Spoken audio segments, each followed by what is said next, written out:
version 9, 42.2, 19, and a whole bunch of other stuff. Main update here, navigate on Autopilot beta. It says that the feature can be enabled and that it'll need camera calibration, but I didn't have that issue, and that you need to download the latest navigation maps. So I must have already had those, and the camera must have already been calibrated, because as soon as I got the update, I was able to go right to town.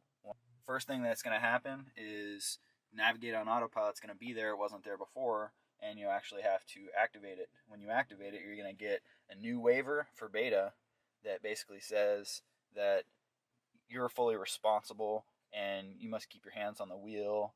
This is just an aid, so on and so forth. So we'll have to agree to that. So basically, once you're here, once you're on a main road, you're going to have navigate on Autopilot option become available. So we're just going to hit navigate on Autopilot, and what you're going to see here is all of a sudden the steering wheels became available, and just like regular Autopilot, it's gray. And what that means is that it's available, it's not active yet.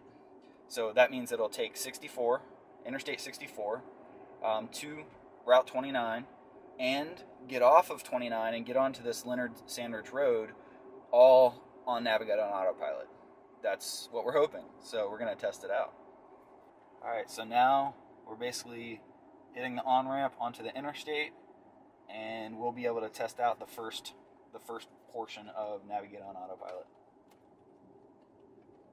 Over on the left side, it's not going to really be any different than what Autopilot has been in version 8 and version 9.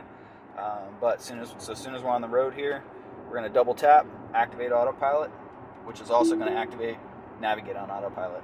The difference you're going to see here is that the road is no longer in two blue lines, but just a single blue line. That single blue line is basically telling you what your future path should be. Things like going around a car that's going slow in the right lane, things of that nature. So you have multiple options here for how aggressive you want Autopilot to be around lane changes for somebody who's in your path on where you're trying to go. So if the speed limit is 70 miles an hour, for example, and you got somebody in front of you going 60, then you want Autopilot to be able to, recommend to go around that person. Mad Max mode is pretty aggressive. So if they're going maybe 2 miles an hour slower than you, then it's going to recommend going around that person. Average, what I found is that's somewhere around 5 to 6 miles an hour, and mild, I'm not sure yet, but we're going to figure that one out right now. Disable, obviously, you can turn it off completely, so it doesn't recommend going around the vehicles. So you can see here it says confirm lane change into faster lane. It's recommending that route to go into the left lane. All we have to do is hit the turn signal indicator one time. On the Model X, you normally would have to do that multiple times. It went away, I don't know why. We'll have to wait for it to come back. So you see there's a red line there. It's already telling you somebody's in the blind spot. Pretty awesome. That's without touching the turn signal or doing anything.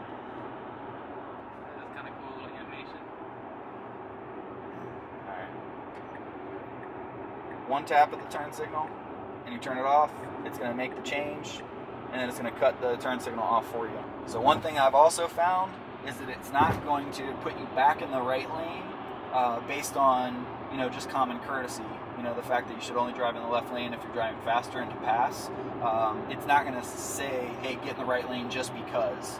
The only time it'll put you in the right lane is if in the left lane is now going slower, and it sees the right lane as a faster path. So let's say we had a wide open road. It recommended to go around the car in the right lane.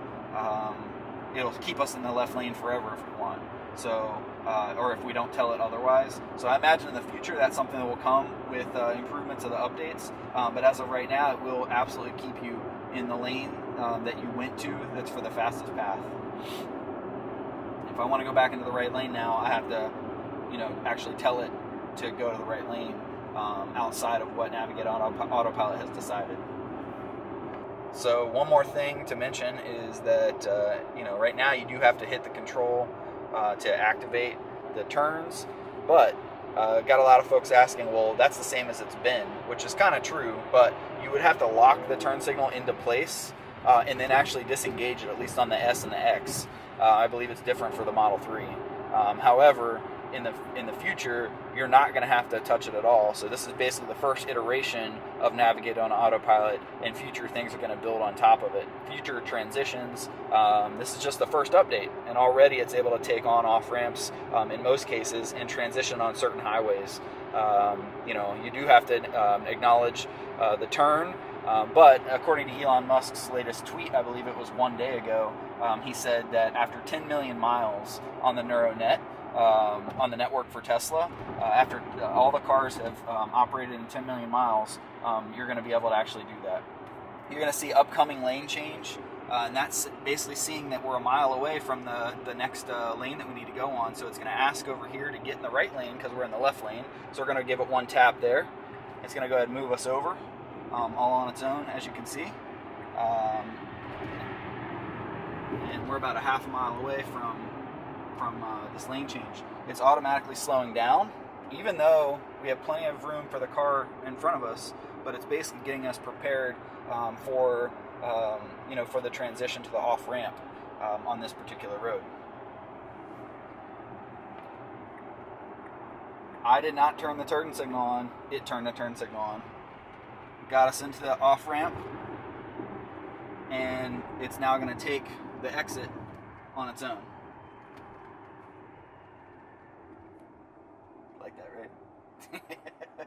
I didn't do shit.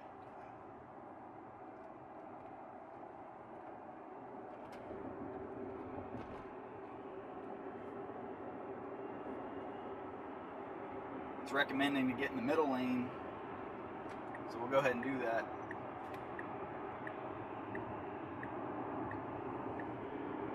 You can see 2 miles from now, we're going to take another off-ramp.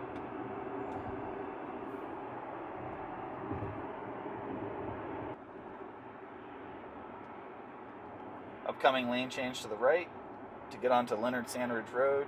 So even though there's cars in front and behind us, we're going to go ahead and tap it. It'll squeeze in there between them.